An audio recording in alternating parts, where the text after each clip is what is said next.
हमारे साथ इस वक्त जुड़ रही हैं किरण बेदी जी, पूर्व आईपीएस अधिकारी, और इसी के साथ साथ तमाम राजनीतिक पदों पर भी वो रही हैं। उन्होंने दिल्ली में चुनाव भी लड़ा था एक वक्त पर मुख्यमंत्री के लिए, लेकिन वो गवर्नर भी रह चुकी हैं। लेकिन सबसे पहले तो मैं आपका रिएक्शन, किरण बेदी जी, पूर्व उपराज्यपाल भी रह चुकी हैं किरण बेदी जी, मेरा पहला सवाल आपसे यही रहेगा कि ये आपने राजनिवास की फोटो भी एक डाली है मैम, और आप ये बता रही हैं कि इस तरीके से अगर ये सुनवाई हो तो सुरक्षा बेहतर की जा सकती है।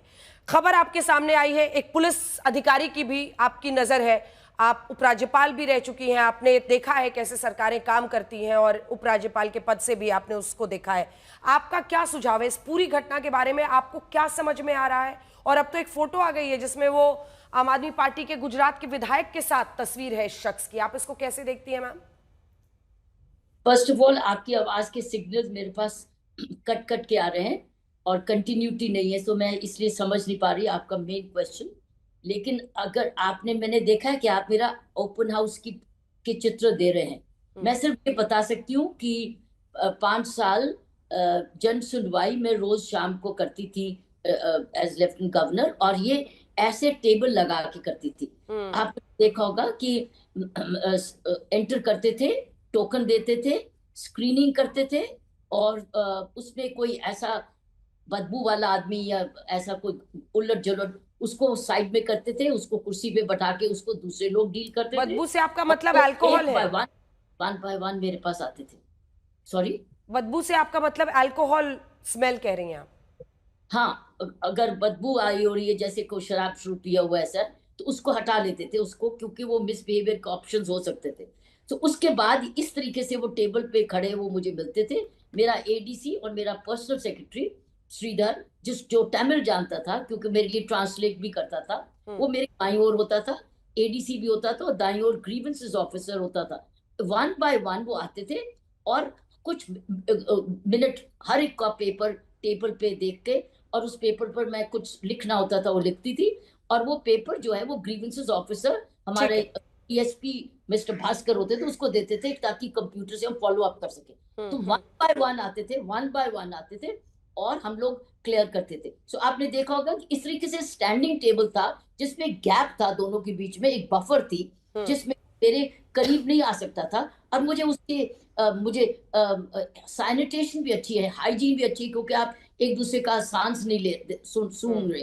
तो डिस्टेंस भी होना, बफर भी होना, टेबल पे खड़े भी होना, और वन बाय वन भी होना, और फॉलो अप भी होना। ठीक, इस तरीके से हमने एक आखिरी सवाल जी मैम, जन सुनवाई में अगर इस तरह का एक सिस्टम बना लिया जाए, क्योंकि सुरक्षा का मामला बहुत, क्योंकि नेता भी ये सोचता है या जो पद पर बैठा व्यक्ति वो ये सोचता है कि सुरक्षा इतनी ज्यादा ना हो कि जो सामने वाला व्यक्ति है वो मतलब वहां पे एलियनेटेड फील करे, लेकिन इसी के साथ सिक्योरिटी कंसर्न तो है ही, तो उसको टैकल करने का तरीका आपने समझाया। ये जो रेखा गुप्ता जी पर हमला हुआ है, इस बार इस केस को आप किस तरह से देख रही हैं मैम? क्योंकि मुझे बड़ी लिमिटेड इंफॉर्मेशन है, इंटेरोगेशन में क्या है मुझे नहीं मालूम, तो इसलिए माफ करना, मेरी जो रिस्पांस होगा उसके अकॉर्डिंगली होगा जो मेरे पास। लेकिन सुनवाई जरूरी है, ये ऐसी जन सुनवाई बिल्कुल जरूरी है। ओपन हाउस पॉलिटिकल लीडरशिप आपके लिए जो उनकी पोजीशन है उसके लिए जरूरी है। डिपार्टमेंट पर ये प्रेशर रहता है कि कोई भी आदमी सीएम साहब को मिल सकता है, मैम को मिल सकते हैं और इंफॉर्मेशन दे सकते हैं। सो जन सुनवाई रेगुलर रहनी जरूरी है, लेकिन इस तरीके से एक रेगुलेटेड सिस्टम, और ऐसे जैसे मैंने कहा ना, फिल्टर होके आना, फिल्टर होकर आना, और फिर उसकी सुनवाई भी होना, दोनों चीजें, और गैप भी होना, और उसके बाद एक ऐसा खड़े टेबल पर भी होना, और साथ में दाईं और बाईं और सिक्योरिटी है, और आपके पर्सनल असिस्टेंट भी है जिसको फॉलो अप करना। मैं यही कहूंगी, एक सिस्टम खड़ा करना जरूरी है। हाँ। इंटरप्रिटेशन में क्या आएगा मुझे नहीं मालूम, लेकिन सिस्टम क्रिएट करना, हर ऐसे और ऐसा सुनवाई जैसे सीएम मैडम कर रहे हैं, ऐसे हर सेक्रेटरी करे, हर एमएलए करे, हर एमपी करे, ताकि सारा प्रेशर सीएम पर नहीं आए उनके सुनने पे। उनको पता हो कि दूसरे लोग भी ऐसे समय करते हैं, एक ऐसी समय में हर एक ऑफिसर को ऐसी जन सुनवाई करने की जरूरत है। बिल्कुल, बहुत बहुत धन्यवाद आपका। और ये उनका ये मानना है कि जन सुनवाई जरूरी होती है, और ऐसी एक घटना से जो जन सुनवाई की प्रक्रिया है वो नहीं रुकनी चाहिए, क्योंकि उसमें आपको प्रिकॉशंस अपने बढ़ाने होंगे। राधिका खेड़ा जी, ये फोटो तो डाली है हरीश खुराना जी ने, लेकिन ये फोटो क्या साबित करता है? सभी को नमस्कार। अंजना जी, दिल्ली की मुख्यमंत्री पे जो आज हमला हुआ है वो कोई सामान्य घटना नहीं है। एक कायराना हमला है और एक राजनीतिक साजिश है। अब हमलावर कौन है? आपने जैसा बताया, शराब तस्करी और मारपीट जैसे 5 मामले आपराधिक उसके ऊपर है। और तस्वीरें, यही तस्वीर जिसके ऊपर चर्चा हो रही है, जो आप भी कह रहे हैं, ऑपोजिशन भी कह रहा है कि तस्वीर तो किसी की भी हो सकती है। बिल्कुल, तस्वीर किसी की हो सकती है, लेकिन फिर ये आदमी गोपाल इतालिया, आपके संवाददाता बता रहे थे, उसका फोन स्विच ऑफ है। अगर गोपाल इतालिया का इनसे कोई रिश्ता नहीं है, कोई संबंध नहीं है, तो गोपाल इतालिया अपना फोन ऑफ करके क्यों बैठे हैं?